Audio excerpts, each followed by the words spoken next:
Social gatherings are a great place to attract new clients. So if you find yourself at a social gathering, maybe a networking event, or you're at a workshop, or even at a dinner party, and the person that's sitting next to you, you're having a chat with, happens to mention that they got a particular problem, hey, it happens.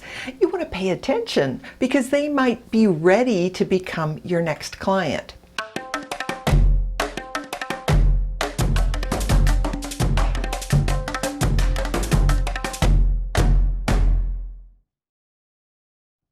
Now, the fact that they've even mentioned that they have a problem tells you one thing.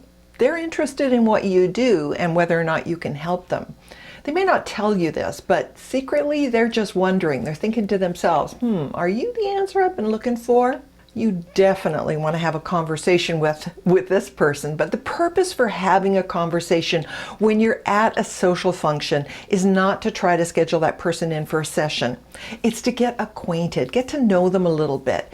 And while you get to know them, well, you're actually getting to know each other a little bit, you want to casually assess whether or not they might be the right client for you. And that's all you need to do. What you don't want to do is, stand off there in the corner poring over their life history. This just isn't an appropriate setting for that kind of a conversation. And it could actually cost you a dozen or more other conversations that you could be having, and that could get you more clients. The place to have an in-depth conversation about a person's issue and, to talk about how you can help them with that particular issue isn't in a social setting. It's in the privacy of your office. Now, that conversation could take place in person or it could be over the phone, but it requires a more private, a more intimate setting.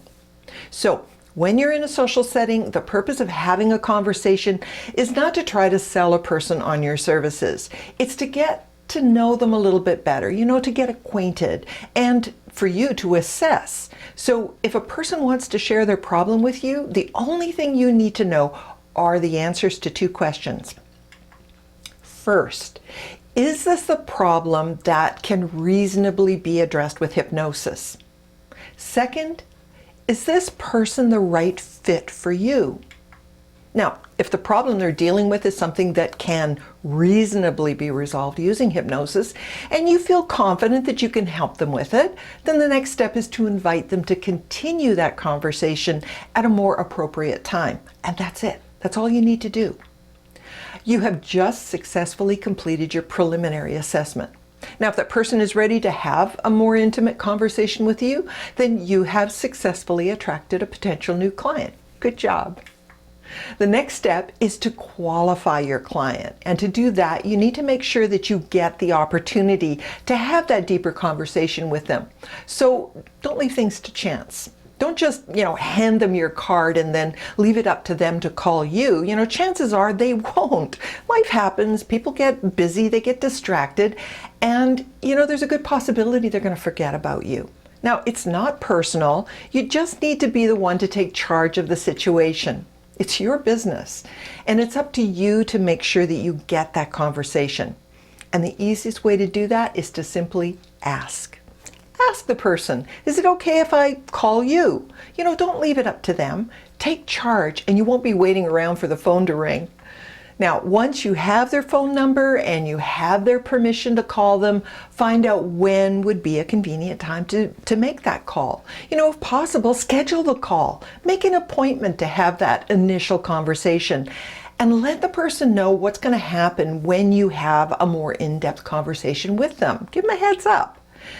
You want them to have reasonable expectations. It's not going to be a session. It's just a friendly chat in a more appropriate setting.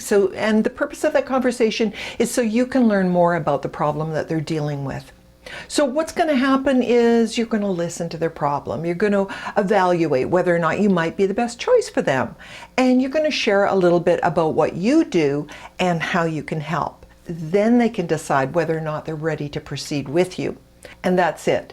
Social gatherings are a great place to get more clients because they give you the opportunity to have more conversations with more people. Your first contact with a person allows you to do a little preliminary assessment. It's not to try to sell them anything. It's just to see if that person might be the right client for you and whether or not they'd like to have a more in-depth conversation about their problem and about how you can help. The next step is to get them into your office. Now, that could be in person in your office, or it could just be over the phone. But the whole objective is to have a more personal conversation about their problem, and then you can talk to them about how you can help. And the purpose of that initial call is to qualify your client. It's not a session, it's a preliminary assessment strategy to make sure that you're getting clients you can be successful with.